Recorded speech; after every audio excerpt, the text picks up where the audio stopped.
여러분들 그동안 잘 지냈습니까? 오늘은 땅과 바다에 대해서 좀 말씀을 드리려 합니다. 요즘 들어서 이 바다와 육지에서 많은 재난들이 일어나는 것을 우리가 보고 살고 있습니다. 이러한 재난들이 그냥 재난이 아니라 재앙의 수준인 것을 우리가 보게 됩니다. 한국에서는 전쟁의 긴박한 소식들이, 전쟁이 일어날 조짐들이 보이고, 미국에서는 각 주에서 얼마나 많은 이 재난들이, 화재와 홍수와 이런 태풍의 위력 때문에 사람들이 이제는 무서워 떨게 되었습니다. 과거에 이런 전쟁의 소문이라든지 난리 소문이라든지 태풍이라든지 이러한 지진은 있어 왔습니다. 그러나 지금은 그런 상황 때하고 전혀 다르다는 것을 여러분들이 피부로 느끼고 있을 겁니다. 이제는 재난이 아니라 재앙의 수준이기 때문에 우리가 이것을 어떻게 바르게 이해하고 깨달음으로 인해서 우리의 삶에 진정으로 우리의 생명을 보호하고 우리가 이 재난 가운데서, 재앙 가운데서 마음의 평온함을 어떻게 유지할 것인지 우리가 함께 살펴보기를 원합니다. 과거에는 이런 재난들이 일부 나라에서만 있었습니다. 그러나 마지막 때가 가까우면 가까울수록 이러한 재앙적인 수준들이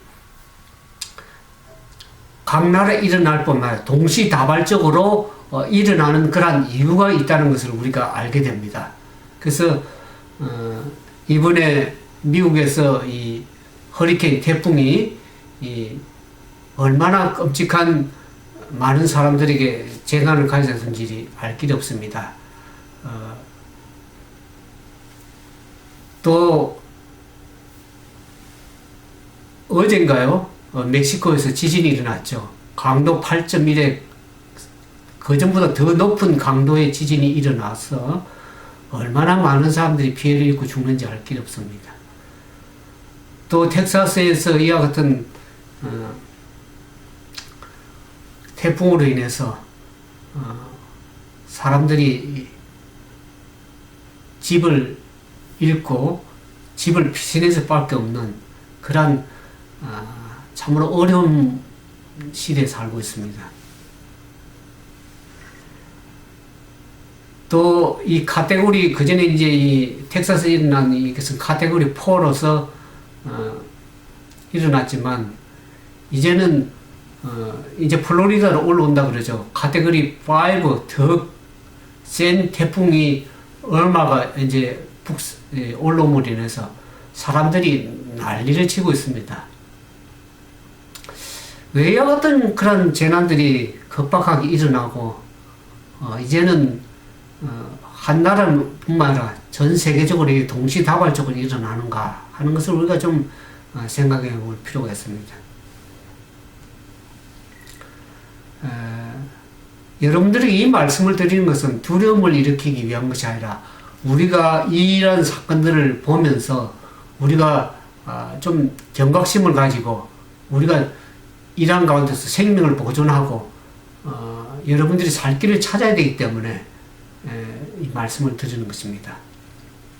혹 이 말씀을 듣는 데 믿지 않는 자도 있겠지만 우리가 이 말씀을 잘 들음으로 인해서 여러분들이 사는 동안에 안전과 생명을 보호받을 수 있고 더 나아가서는 영원한 생명까지도 얻을 수 있는 그런 말씀이기 때문에 여러분들 좀 깊이 좀 상고해보는 그런 시간을 갖기를 원합니다. 누가복음 21장 25절에서 28절에 보면 이 일들이 일어날 것을 이미 예언했습니다. 누가복음 21장 25절부터 봉독합니다. 이를 성신에는 징조가 있겠고 땅에서는 민족들이 바다와 파도의 우는 소리를 인하여 혼란 중에 공고하리라. 땅과 바다에서 일어나는 각종 이런 일들 때문에 사람들이 마음이 이제 공고해졌습니다. 힘들어지고 참 살 길을 어떻게 살아야 될지 그 길을 잃어버리고 가고 있습니다. 오늘 그 길을 찾아주기 위해서 이 말씀을 좀 드리는 것입니다. 사람들이 세상에 임할 일을 생각하고 무서워함으로 이제는 무서워하고 그런 공간 정도가 아니라 무서워함으로 기절할 정도로 그와 같은 재난들이 많이 일어날 것을 이 예언의 계시록에 보면 앞으로 더 많은 큰 우리가 무서워서 기절할 정도의 재앙들이 급속도로 이르러 올 것을 예언을 제대로 이해하면 성경의 예언을 이해하면 여러분들이 알 수가 있는 것입니다. 근데 기절하는 이는 하늘의 권능들이 흔들리겠습니다. 그렇습니다. 하늘에 태풍이 일어나고 이와 같은 지진들이 땅이 흔들리고 바다가 그냥 바다에 우는 소리로 인해서 혼란하게 사람 만든 이유는 하늘의 권능들이 흔들리겠는데 이것은 이와 같은 재난들이 이르러오는 이유가 뭔가 그러면 그때의 사람들이 인자라는 것은 여기서 예수님을 얘기를 합니다. 인자가 구름을 타고 능력과 큰 영광으로 오는 것을 보라. 예수님의 재림이 가까우면 가까울수록 이와 같은 큰 재난들이 급속도로 이르러 올 것을 성경은 얘기를 하고 있습니다. 28절에 되면 이런 일이 되기를 시작하거든. 이런 일을 계속 보면서도 여러분들이 이것은 그냥 일시적인 현상으로 눈에 보이는 현상으로만 생각할 것이 아니라 예언의 안목에서 보고 성경의 영적인 안목에서 보게 되면은 이런 일이 되기를 시작하거든. 일어나 머리를 들라. 너희 구속이 가까워내라. 예수님의 재림이 가까웠다는 것을 성경은 얘기를 하고 있습니다.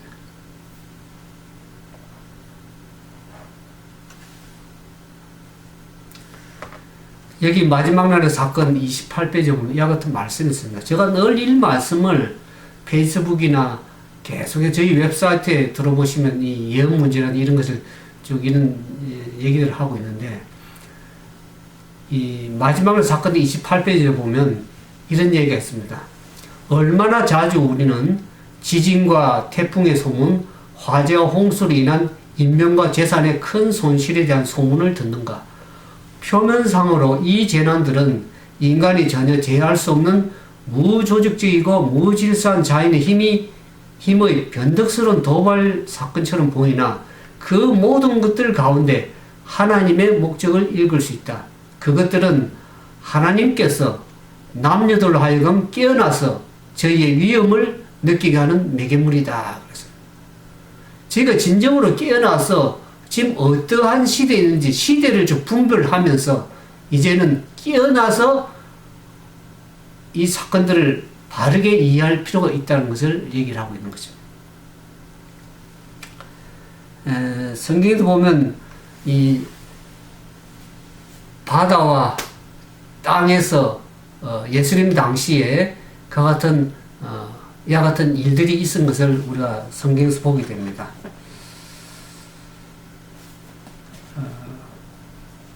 마가복음 4장 35절부터 41절에 있는 말씀을 우리 이 말씀을 토대로 해서 우리 말씀을 좀 나누기 원합니다. 마가복음 4장 35절 41절 여러분들이 교회를 나가고 믿음을 가진 사람들이 이 말씀을 자주 접했으리라 생각이 들어집니다. 마태복음 4장 35절부터 41절 그날 저물 때 제자들에게 이르시되 우리가 저편으로 건너가자 하시니 저희가 무리를 떠나 예수를 배에 계신 그대로 모시고 가매 다른 배들도 함께 가더니 큰 강풍이 일어나며 물결이 부딪혀 배에 들어와 배에 가득하게 되더라. 예수께서는 고물에서 베개를 빼시고 주무시더니 제자들이 깨어며 가로되 선생님이여 우리를 죽게 된 것을 돌아보지 아니하시려니까 하니 예수께서 깨어 바람을 꾸짖으시며 바다들이 이르시되 잠잠하라 고요하라 하시니 바람이 그치고 아주 잔잔해지더라. 이에 제자들이 이르시되 어찌하여 이렇게 무서워하느냐 너희가 어찌 믿음이 없느냐 하시니 저희가 심히 두려워하여 서로 말하되 저가 니기의 바람과 바다라도 순종하는고 하였더라. 우리가 이렇게 잘 아는 갈릴리 바다에 갈릴리는 호수죠. 근데 워낙 호수가 커서 바다라고 부릅니다. 그 바다는 지형이 좀 낮아서 산에서 내려오는 그 차가운 공기에 의해서 전부 다 주변으로 산으로 덮였기 때문에 그 산에서 내려오는 차가운 바람이 호수에서 올라오는 따뜻한 공기가 막 붙여가지고 그것이 이 광풍을 일으킵니다. 폭풍을 일으킵니다. 그래서 바다가 폭풍이 일어나고 태풍이 일어나는 그러한 사건이 있었습니다. 근데 이것이 그냥 우연히 일어나는 사건이 아니라 그 사건의 배후에 뭐가 있는지를 우리가 좀 이해할 필요가 있습니다. 근데 예수님께서 지난번에 우리 가버나움 얘기를 했는데 가버나움에서 밤 늦게까지 말씀을 가르치시고 병자들을 치료하시고 했었습니다.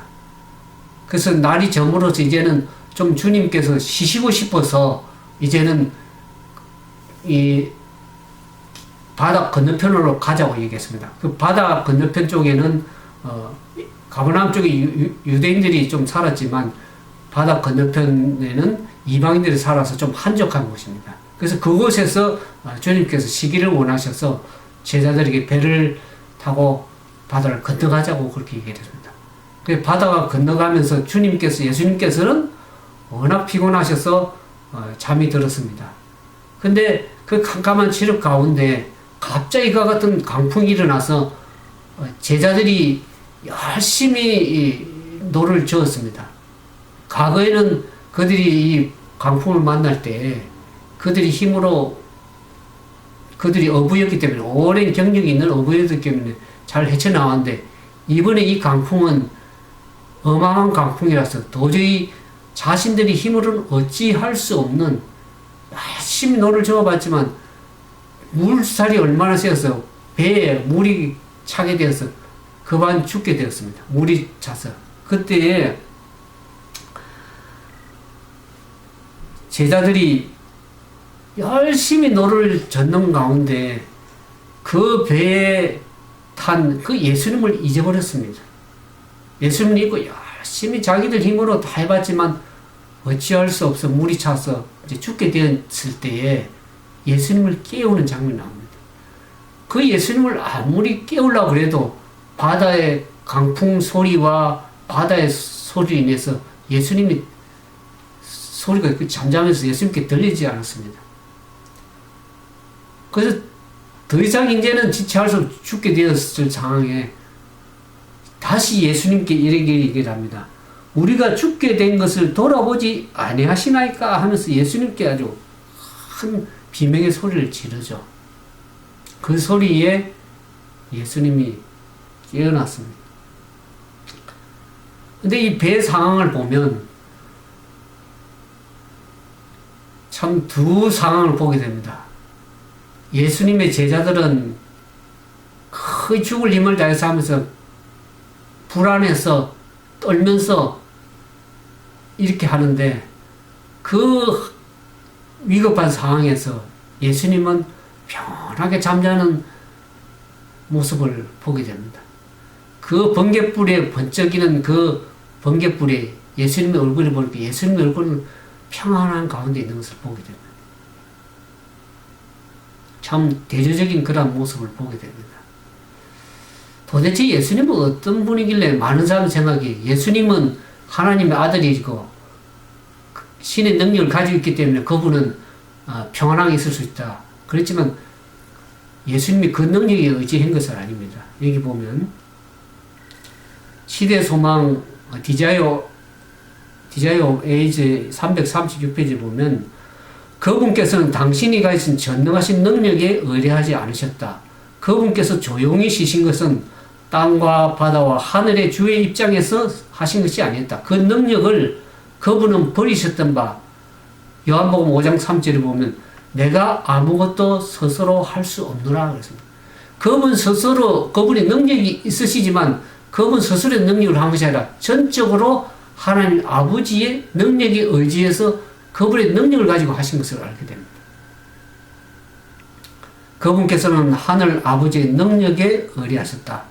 예수께서 지신 것은 믿음 곧 하나님의 사랑과 돌보시는 믿음 안에서 그렇게 지셨다는 거예요. 그분도 믿음을 가지고 하나님을 전적으로 사랑에 의지하고 돌보시는 그분의 의지하는 그 믿음 가운데에서 그렇게 평온한 쉼을 누릴 수 있다는 겁니다.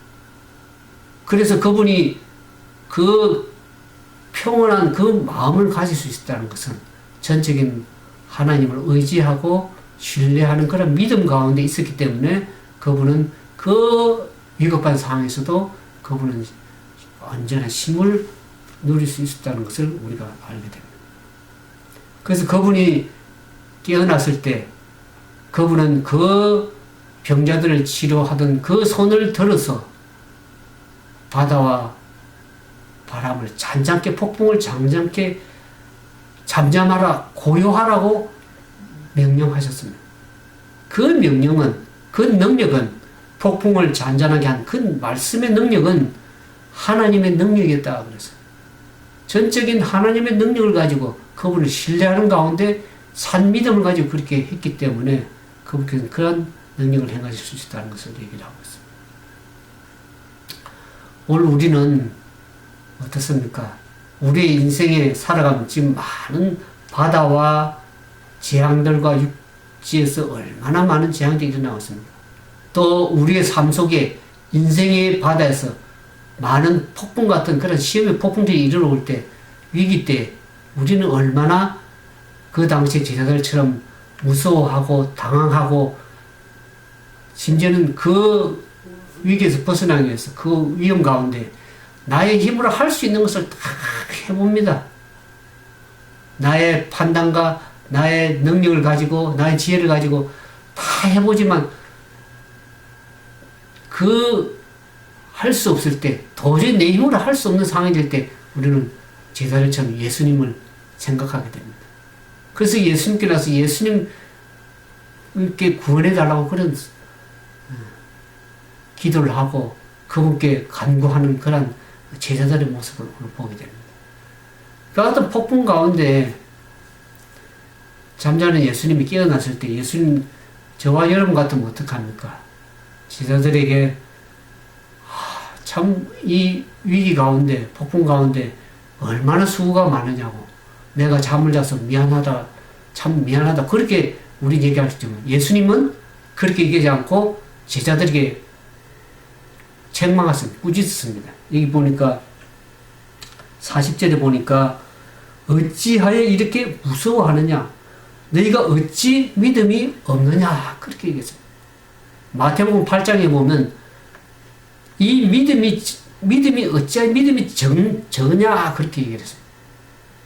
누가복음 8장에 보면 어떡합니까? 너희 믿음이 어디에 있느냐 그렇게 질문을 합니다. 여러분들은 믿음이 어디에 있으면 그런 위기 때 이것은 그야말로 그들이 폭풍 가운데 무서워 들고 떨었다는 것은 그것은 그들이 위기 가운데 불신이 있었다는 겁니다. 예수님을 믿는 그런 믿음이 없이 불신 가운데 있다. 예수님을 잊어버리고 예수님이 저희 가운데 있음에도 불구하고 저희들은 무서워 떨었다는 거예요. 예수님을 제대로 믿지 않았다는 것이죠. 그래서 믿음이 없느냐 그랬습니다. 이 불신을 얘기를 하고 있는 거죠.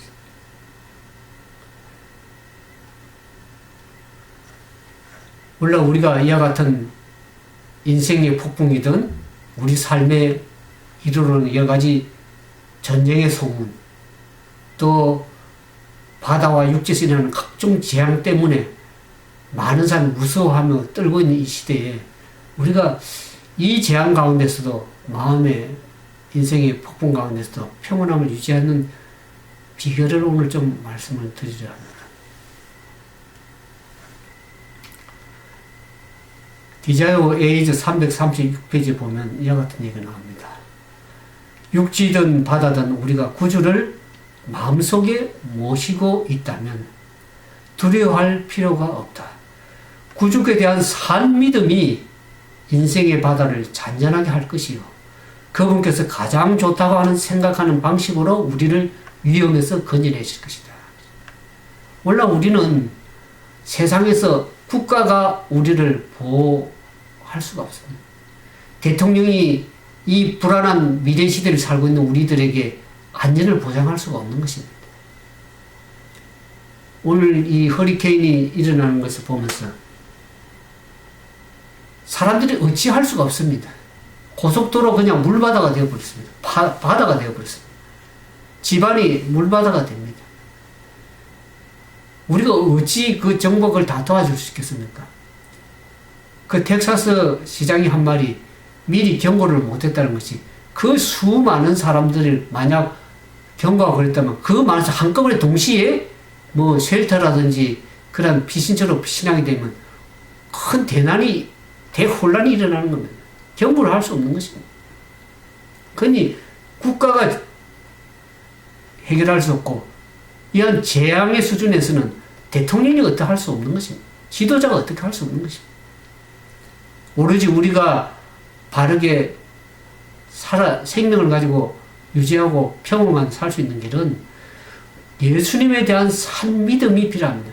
예수님께서 하나님께 대한 전적인 믿음과 신뢰 가운데 그분의 사랑과 돌보심에 의지했던 것처럼 오늘 우리는 예수님에 대한 신뢰심을 가지고 그 돌보심을 믿고 구주에 대한 산 믿음을 가지고 살아갈 때 그분을 우리 마음속에 모실 때 우리는 두려워하지 않고 평온한 가운데 지낼 수 있다는 것입니다. 우리 인생이 고난이 일어온다 할지라도 그 인생의 바다를 주님께서 잔잔케 하실 것입니다. 그러니까 주님께서 잔잔하게 할 수 있는 것은 우리가 우리 힘으로 말씀 다 해보지만 그 우리 힘으로 다 할 수 있는 힘을 그 자기 신뢰에서 돌아설 때 우리는 어찌할 수 없다고 할 때 그때에 주님이 우리를 도와줄 수 있는 것입니다. 주님께서는 우리가 우리 힘으로 뭔가를 할 수 있다고 할 때는 열심히 할 때는 우리 주님이 도와줄 수가 없는 것입니다. 자아를 신뢰하고 그 안경은 도와줄 수가 없는 거예요. 자아를 완전히 내놓고 나는 내 힘으로는 도저히 할 수 없습니다. 자아 신뢰 절망 가운데 있을 때 이제는 주님이 우리를 도와줄 수 있는 그 위험에서 건져낼 수 있는 것입니다.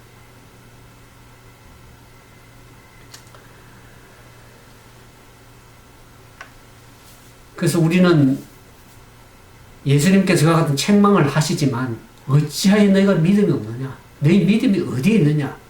왜 믿음이 적으냐? 이렇게 책망하시지만 그 책망에도 불구하고 그분께서는 우리가 그분을 의지해서 전적으로 그분께서 구해주시기를 간구할 때에 그분께서 그걸 부르치지 않습니다.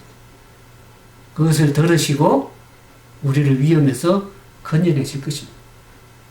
바람과 바다를 잔잔케 하시고 그 위험에서 구원하실 구세주라는 것을 여러분들 믿으시길 바랍니다. 그 다음에 이제 구주께 대한 산 믿음을 우리가 온전히 가져야 된다는 얘기 들었고, 두 번째로는 이 재앙 가운데 평온함을 유지하는 두 번째 비결은 우리는 연약한 인간입니다. 환경의 지배를 받고 위기와 고난 가운데 무서워 떨 수밖에 없고 걱정하며 밤잠을 설칠 수밖에 없는 사람들입니다. 우리의 마음을 우리 스스로 지배할 수 있는 사람들이 아닙니다. 인간의 힘으로는 그 마음을 지배하는 격정을 우리 스스로 다스릴 수 있는 힘이 없습니다. 근데 오늘날 우리가 이와 같은 인생에 살아가면서 많은 폭풍을 만나고 삶의 인생의 바다에서 위기를 만나는 것은, 마음의 평화를 가지 못하는 것은 우리 마음속에 죄가 있을 때 그렇습니다. 이 죄가 우리의 마음을 굉장히 힘들게 만듭니다. 그래서 우리는 이 죄를 어떻게 이기고 승리할 수 있는지를 우리 스스로 할 수 없기 때문에 이 죄에서 자유롭게 하실 예수님에 대한 나아갈 수밖에 없는데, 이 디젤 에이즈 336페이지 보면 이 자아가 정복되지 않을 때 우리는 힘을 얻을 수 없다. 우리의 자아 속에 있는, 우리가 자아가 살아있을 때는 끊임없이 우리는 욕심과 이기심과 욕망을 가지고 살아가기 때문에 평온함이 없습니다. 마음에 끊임없는 그런 욕심들이 이르러 오고, 오늘날 시대 보면 얼마나 돈 때문에 사람을 죽이고, 또 한국에 보니까 청소년들 그 악행 때문에 사람들이 비참해하고 있습니다. 사람들의 마음을 그야말로 혼란스럽게 그냥 이 흔들어서 마음속에 격정이 일어나게 해서 이 정치적인 문제도 그렇죠. 사람들의 마음을 얼마나 격정을 만들 때 우리 자아가 죽지 않으면 자아를 예수님 앞에 내려놓지 않으면 끊임없이 그 자아 속에 있는 죄가 우리를 끌어내리고 힘들게 만들어서 평온함을 가질 수가 없는 것입니다. 그래서 우리의 마음에 있는 죄를 그분께 다 내려놓고 십자가 내려놓고 내 자아가 갈라디아서 2장 20절에 그가 되었죠. 내가 이제 사는 것은 내가 사는 것이 아니고 그 십자가에 내 죄와 자아를 완전히 십자가 못 박고 내려놓을 때만이 우리는 진정한 힘을 가질 수 있다는 것을 성경이 얘기를 하고 있습니다.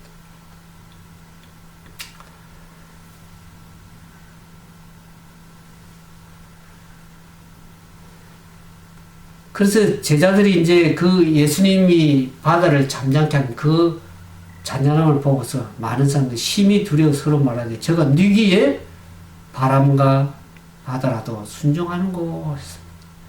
그래서 이제 그들이 배를 타고 평온한 가운데 건너편 육지 땅에 다다랐을 때 바다에 일어났던 그 무서운 일보다 더 무서운 일이 일어났습니다. 여기 5장 마가복음 5장에 보면 예수께서 바다 건너편 그라사인 지방에 이를 이제 배에서 내리니까 나오니까 더러운 귀신 들린 사람이 무덤 사이에 나와 예수를 만났는데 그 무덤 사이에 있는 귀신은 어떻게 합니까? 아무나 쇠사슬도 맬 수 없게 된 게 여러 번 고랑과 쇠사슬에 매여 있어도 쇠사슬을 끊고 그 쇠사슬을 채인 대로 무덤 사이에 나와서 예수님께 제자들과 있는 그 육지에서 내린 배에서 내린 그 사람들 향해서 달려옵니다. 그래서 광인들, 두 광인들이 달려옵니다. 그것을 보면서 제자들은 무서워서 도망을 갔습니다. 저 도망을 가다가 뒤돌아보니까 예수님은 그 자리에 딱 서 계십니다. 도망을 가지 않고 서 계십니다. 예수님은 바다를 잠잠케 했던 그 손을 향해서 그들에게 더러운 귀신들이 그 사람에게 나오라고 명령하실 때 그 그라사의 광인들이 이 귀신들 사람들이 예수님께 접근을 할 수 없었습니다. 원래 우리가 인생에 어떤 위기를 하나 겪고 나면 그 다음에 저 잠잠할 줄 아는 더 큰 위기가 이르릅니다. 마지막 때도 마찬가지입니다. 우리가 이 재앙을 피하고 나면 앞으로 재앙이 없을 것이 아니라 더 큰 무서운 재앙들이 이르러 오게 되는 것입니다. 그럴 때 우리가 어떻게 할 수 있는가?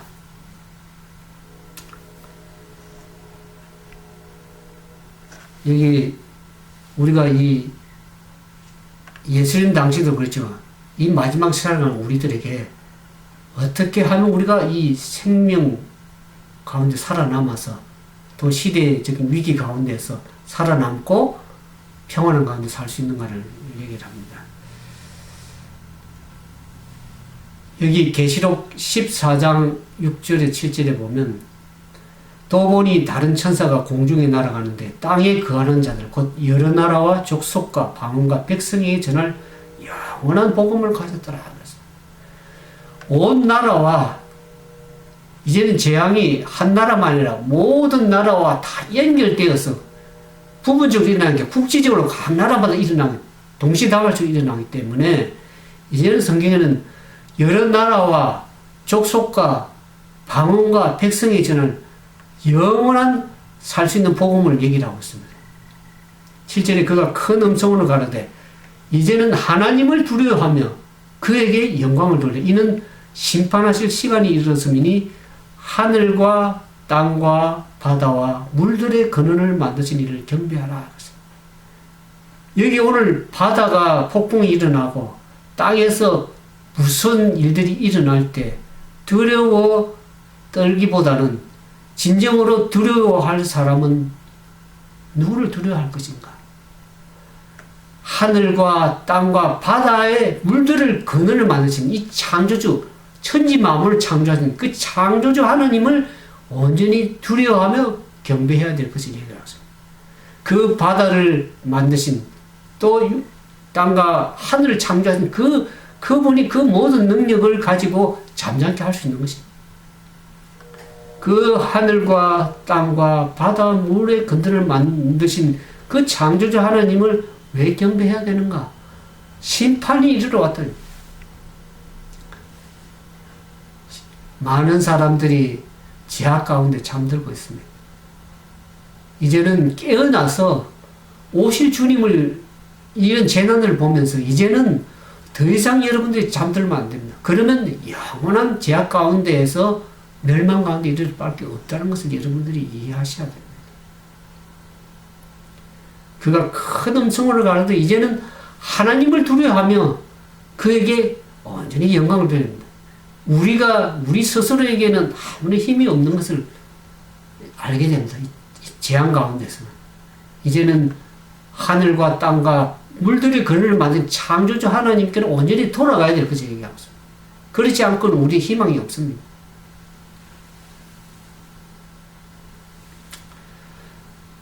그래서 오늘 여기 누가복음 4장과 5장에 이르러는 이와 같은 폭풍과 큰 무서운 사건들을 우리가 보면서 여기에 바다와 육지, 땅에 일어나는 그 사건들이 예수님 당시에도 있었지만 이것이 마지막 때 가서 바다와 육지에 이와 같은 큰 재난이 일어나는 그 영적인 이유를 이 예언의 가운데서 보게 됩니다. 우리가 성경의 예언의 부분을 알지 못하면 이와 같은 일이 왜 일어나며 이와 같은 일을 어떻게 준비해야 될지를 성경에 다 기록을 해놨습니다. 그래서 우리가 말씀에 대한 산 믿음을 가지고 또 특히 마지막 시대 우리 시대에 해당되는 그 예언의 말씀 다니엘서 요한계시록 말씀을 깊이 연구하면 우리가 그 가운데서 하나님의 뜻을 알고 바르게 서며 믿음을 준비하면서 살 수 있는 것입니다. 여기 계시록 13장에 보면 바다에서 큰 일들이 일어나는 것을 보게 됩니다. 계시록 13장에 있는 말씀을 봅니다. 과거에 예수님 당시 때에 예수님의 제자들을 죽이려고 했던 일이 왜 있었는가? 예수님과 제자의 탐배를 왜 뒤엎으려고 했는가? 예수님께서 그 바다를 꾸짖으면서 한 그 꾸짖음은 예수님께서 귀신들을 사단을 꾸짖으실 때 한 그가 동일한 그러한 뜻입니다. 바다를 꾸짖을 때 그 꾸짖음은 그냥 비인격체에게 꾸짖는 것이 아니라 그 배후에 있는 세력에 대해서 꾸짖는 것입니다. 사단이 예수님과 제자들이 탄 그 배를 뒤엎음으로 말미암아서 그들이 구원의 역사를 이루어나가는 구속의 경륜이 이루어나가는 것을 사단은 그 예수님과 제자들 탄 배를 뒤엎음으로 말미암아서 구원의 역사를 완전히 물거품으로 만들려고 했던 것입니다. 그 예수님 당시에 그와 같은 사단의 역사가 있었던 것처럼 마지막 시대에도 사단은 그와 같은 또 동일한 역사를 반복할 것을 마지막 시대에 알 수가 있습니다. 계시록 13장에 보면 바다에서 짐승이 올라옵니다. 여기 보니까 내가 보니 바다에서 한 짐승이 나오는데 뿔이 10이요 머리가 7이라 그 뿔에는 10면류관이 있고 그 머리에는 참남된 이름이 있더라. 그래서 바다에서 한 짐승이 올라옵니다. 우리가 요 계시록 13장인데 12장에 보면 이 세력의 배후 세력이 누구냐면 사단인 것을 알게 됩니다. 계시록 그 12장 앞에 보면 사단이 하늘에서 쫓겨났습니다. 예수 그리스도 미가엘과 용이 전쟁하지만 이 하늘에서 쫓겨났습니다. 그래서 올라와 이와 같은 바다와 땅에서 많은 재난이 일어나는가? 계시록 12장 12절에 보면 그러므로 하늘과 그 가운데 거하는 자들은 즐거워하라. 그러나 땅과 바다는 화 있을진저 이는 마귀가 자기 때가 얼마 남지 얼마 못된 줄을 알므로 크게 분내어 너에게 내려갔습니다. 그래서 지금은 땅과 바다가 이렇게 분노하는 이유는 사단이 자기가 남은 때가 얼마 남지 않은 것을 알므로 인해서 크게 분노하는 시대에 살고 있다는 것을 영적으로 얘기를 하고 있는 것입니다. 이걸 영적으로 알지 못하면 왜 이와 같은 재난들, 재앙들이 급격하게 일어나는지를 우리가 예언의 말씀을 통해서 알 수 있는 것입니다. 그러니 예언의 말씀을 깊이 연구해야 되겠죠. 그래서 이 분노하는 이 시대에 사단은 자기의 이 세상의 배후 세력을, 지상 세력을 가지고 있습니다. 거기에 바다에서 한 짐승입니다. 이 상징적인 짐승인데, 이건 이제 사단의 지상의 한 세력입니다. 거기에는 뿔이 10이 있고, 머리 7 있습니다. 여기 보면 사단의 모양과 비슷하다는 것을 알고 있습니다. 여기 보면, 계시록 12장 3절에 보면, 하늘에 또 다른 이적이 있으니 보니 큰 붉은 용은 사단을 얘기합니다. 사단을 얘기하는데 머리가 7이요. 뿔이 10이라 그 머리에는 7 면류관이 있더라 그랬습니다.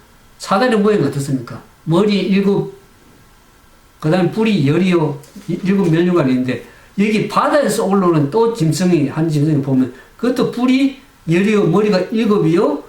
그 뿔에는 10 면류관이 있는 사단의 모습과 동일한 것을 보게 됩니다. 이게 사단의 세력, 지상 세력이라는 걸 보게 됩니다. 근데, 2절에 보니까, 내가 본 짐승은 표범과 비슷하고, 그 발은 곰의 발 같고, 그 입은 사자의 입 같은데, 용이 뭐라고 그랬어요? 아까 사단이라고 했죠. 사단이 자기의 능력과 보좌와 큰 권세를 이 짐승이 주었더라 그랬습니다. 근데 여기 보면, 표범과 곰과 사자와 같은 그와 같은 것은 우리가 여기 계시록을 위해서 보지만 다니엘서 연결해서 보지 않으면 이해할 수가 없습니다. 그래서 이 다니엘서 7장에 보면 이 사자 같고 곰 같고 이 표범 같은 이와 같은 모습이 다니엘서 7장에 잘 나와 있습니다. 다니엘서가 계시록이 연결되어 있습니다. 그 예언을 풀 수 있는 비결이. 그래서 이 표범과 곰과 사자와 같은 이 모습을 다니엘 7장에 잘 보시면 잘 나와 있습니다. 그것은 하나의 어떤 특성들을 다 이렇게 표현하고 있는데, 우리가 다니엘서 2장과 7장에 이제 이 다니엘서 2장에는 검 신상이 나오는데 검 머리가 바벨론 나라입니다.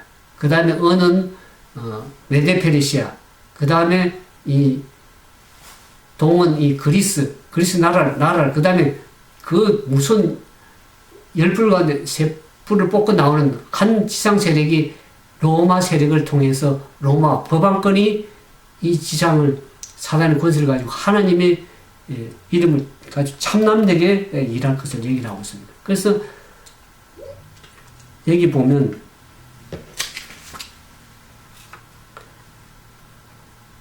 사단이 바다에서 올라오는 이 짐승을 가지고 이 마지막 시대 하나님의 백성들, 과거에 예수님과 제자들을 뒤엎으려고 했던 것처럼 하나님의 백성들을 대항해서 싸우려고 하는 그런 무서운 장면들이 나오는 것을 보게 됩니다. 그래서 다니엘서 이 7장에 보면 그 다니엘서 2장에 나오는 그 나라들이 특성들을 이 복합된 짐승이 표범과 비슷하고 발은 곰의 발 같고 그 입은 사자와 같다는 그 특성들을 얘기를 하고 있습니다. 그 특성들이 뭐냐 그러면 좀 설명을 드리면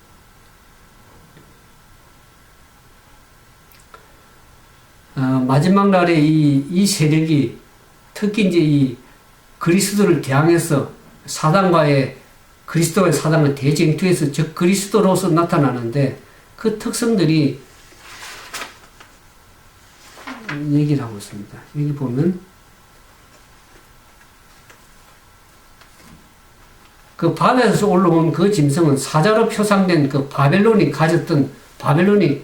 강대국이었죠. 그 당시 때. 그와 같은 교만과 지극히 높으신 하나님을 대적하는 그 입을 가질 것을 얘기를 했습니다. 그래서 곰으로 나타난 그 짐승은, 그 특성은 뭐냐면 메데 페르시아가 가졌던 그 포악과 잔인성을 그 곰으로 표현을 했습니다. 그 다음에 이 표범을 표산, 헬라의 표범같이 한 것은 기민성과 뱀과 같은 감과 기만성을 가질 것을 얘기했습니다. 이것이 마지막 시대에 바다에서 오른 짐승이 이 하나님의 백성들을 향해서 대적해서 나라들로 올라올 것을 얘기를 했습니다.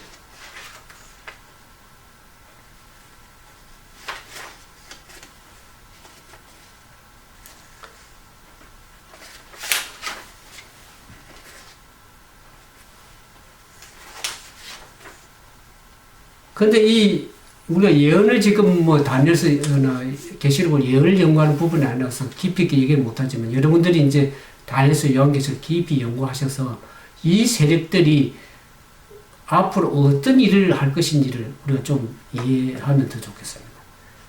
그러면서 이와 같은 이 땅에서 올라온 이 지상 세력이 결국에 로마의 권력에 힘을 입어서 하나님 대적하는 로마 법왕권으로서 얼마나 많은 하나님 백성들을 핍박하고 한 것을 우리가 과거 역사 속에 보면 여기 보면 나옵니다. 그가 여기 보면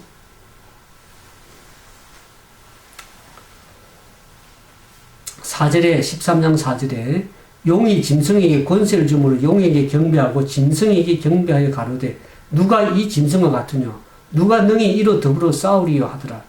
짐승이 큰 말과 참난의 말을 한 입을 받고 42달 동안 일할 권세를 받으냐. 42달 하면 날로 따지면 1260일. 성경에는 1일을 1년으로 계산하고 있다. 1260일, 1260년 동안 중세 암흑 시대에 교황권이, 로마 법왕권이, 로마 캐톨릭이 얼마나 많은 그리스도인들을 핍박하고 순교하고 죽이는지를 알게 됐습니다. 그 종교 암흑 시대, 1260년 동안 법왕권이 활동을 한 권세를 이 용이, 사단이 짐승에게, 이 바다로 오는 짐승에게 준 것을 알겠습니다.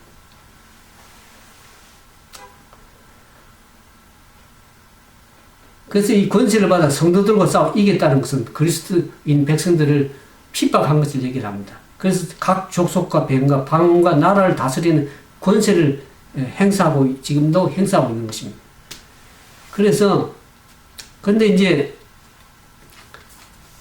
우리가 아까 그라사의 광인에서 땅에 올 바다에서 땅에 들일 때 더 무서운 일이 난 것처럼 그 다음 계시록 13장에 보면 이제는 두 번째 짐승이 올라옵니다.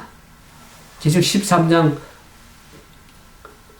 이 앞에서는 바다에서 짐승이 올라왔지만 이번에는 13장 11절에 보면 이제는 땅에서 올라옵니다. 땅에서 내가 보니 또 다른 짐승이 땅에서 올라오니 새끼양같이 두 뿔이 있고 용처럼 말하더라 그랬습니다. 저가 먼저 나온 짐승의 모든 것을 그 앞에 행하고 땅과 땅에 거하는 자들로 처음 짐승에게 경배하게 하니 곧 죽게 되는 상처가 나은지라 그랬습니다. 그래서 이 세력이 짐승을 받은 바 이적을 행함으로 땅에 거하는 자들 미혹하여 땅에 거하는 자들 이르기를 칼에 상하였다 살아난 짐승을 위하여 우상을 만들라 그랬습니다. 이 두 번째 올라온 땅에서 육지에서 올라온 이 짐승을 보면 우리가 이 예언에 쭉 살펴보면 새끼양 같은 짐승이 땅에서 올라오는데 이 세력은 어떤 세력인가? 용과 바다에서 올라온 짐승과 한 사단의 이 권세 지상 세력인데 마지막 날에 이 새끼양 같은 모습을 했다. 새끼양 같이 온순한 그리스도인의 모습을 갖고 있지만은 결국에 나중에는 용처럼 말하는 사단의처럼 얘기를 하는 것을 얘기를 합니다. 기만적인 세력을 얘기를 하고 있습니다. 그래서 이 아까 우리가 이제 처음 짐승은 바다였습니다. 바다라는 것은 성경 계시록 17장 15절에 보면 백성과 무리와 열국과 방언들을 표상했습니다. 바다는 많은 백성들 가운데, 무리 가운데, 열국 가운데서 올라오는 세력이 로마 법왕권의 세력이었던, 대조적으로 둘째 짐승은 땅에서 올라왔다는 것은 이 미 합중국이 인구 밀도가 희박한 신대륙에서 시작돼서 마치 식물이 자라나듯 점진적으로 땅에서 올라온 짐승, 우리가 이제 이 예언을 쭉 살펴보면 역사적으로 왜 그때 올라오게 된지를 쭉 예언적으로 지금 설명할 시간이 없어서 얘기를 하는데, 땅에서 올라온 짐승이 미국이 표상하다는 것을 예언을 연구해보면 알게 됩니다. 그 미국이 두 뿔을 가졌다는 것은 민주주의와 그 다음에 어떻습니까? 신교의 자유, 그 캐톨릭의 핍박에 피해서 새로운 신대륙에 와서 땅에서 새로운 세력이 올라오는데 그 세력이 두 뿔을 가졌다는 것은 민주주의와 어떻게 합니까? 신교 자유, 이와 같은 두 뿔이 있는 것을 알게 됩니다. 그래서 이 세력이 어떤 일을 앞으로 할 것인가, 굉장히 마지막 시대의 마지막 환란 가운데 이 사단이 지상 두 세력을 가지고 하나님 백성들을 핍박하고 할 것을 얘기는 이제 큰 환란이 일어날 것을 얘기하는데, 이 두 번째 올라오는, 땅에 올라오는 이 무서운 세력이 13장 15절에 보면 제가 권세를 받아 그 짐승의 우상에게 생기를 주고 짐승의 우상에게 말하게 하고 또 짐승의 우상에게 경배하지 않은 자는 몇이든 다 죽이더라. 제가 모든 자, 작은 자나 큰 자나 부자나 빈궁한 자나 자유한 자 종들로 오른손이나 이마에 표를 받게 하고 누구든지 이 표를 가진 자 외에는 매매를 못하게 하니 이 표는 짐승의 이름이나 그 짐승의 수라 그랬습니다. 지혜 있는 자는 여기 있으니 총명 있는 자는 그 짐승의 수를 채워보라. 그 수는 사람의 수니 666이라 그랬습니다. 이 세력이 처음 짐승에게 세운 그 짐승의 우상을 세우게 하고 그 짐승의 우상에게 경배하게 하는 그 일을 국가 권력을 통해서 종교 세력과 연합해서 국가 세력이 강요하지는 엄청난 무서운 세력입니다. 과거의 종교 세력이 그리스도를 핍박하고 죽이는 것처럼 이제는 국가 권력을 가지고 힘으로써 모든 권력을 짐승의 편을 강요할지는 엄청난 무서운 핍박이 이르러올 것을 예언하고 있습니다. 그래서 하나님 백성들에 대한 사단의 최후의 수단이 짐승의 우상과 그 짐승의 표를 강요할 때가 있다는 것을 얘기를 하고 있습니다. 그런데 이 짐승의 표가 무엇이며 짐승의 우상이 무엇인지를 다 우리가 계시록을 연구하면서 살펴볼 것입니다. 여러분들이 이와 같은 것이 무엇을 뜻하는 것인지를 좀 더 예언의 안목을 가지고 이해하면 우리가 믿음의 시대를 살아가는 데 있어서 지혜를 가지고 바르게 대처하고 살 수, 생명과 평안 가운데 살 수 있다는 것을 말씀을 드리고 있습니다. 그래서 이와 같은 짐승의 우상과 표를 강요하기 때문에 우리는 어떻게 될지 계시록 14장 9절에 보면 이 다른 천사가 우리가 그 얘기를 알려주고 있습니다. 계시록 14장 9절에 보면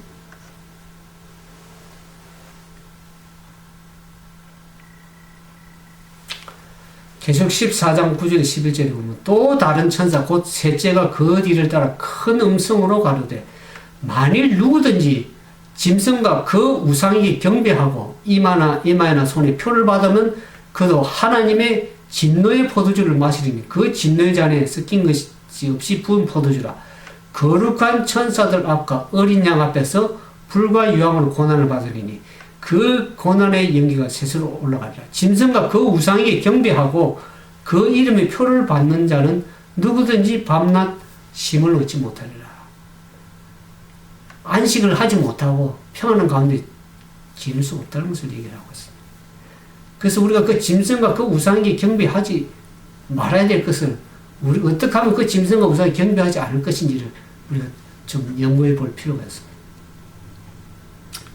이와 같이 바다와 땅에서 육지에서 많은 이러한 재앙들이 일어나는 그 이유를 성경을 얘기를 하면서 그것이 앞으로 어떠한 지상의 세력이 일어나며 하는 하늘의 권능들이 흔들리는 이유가 얘기를 하고 있는 것입니다. 그래서 우리는 지금 이제는 깨어나야 될 때가 있다고 얘기를 하고 있습니다. 로마서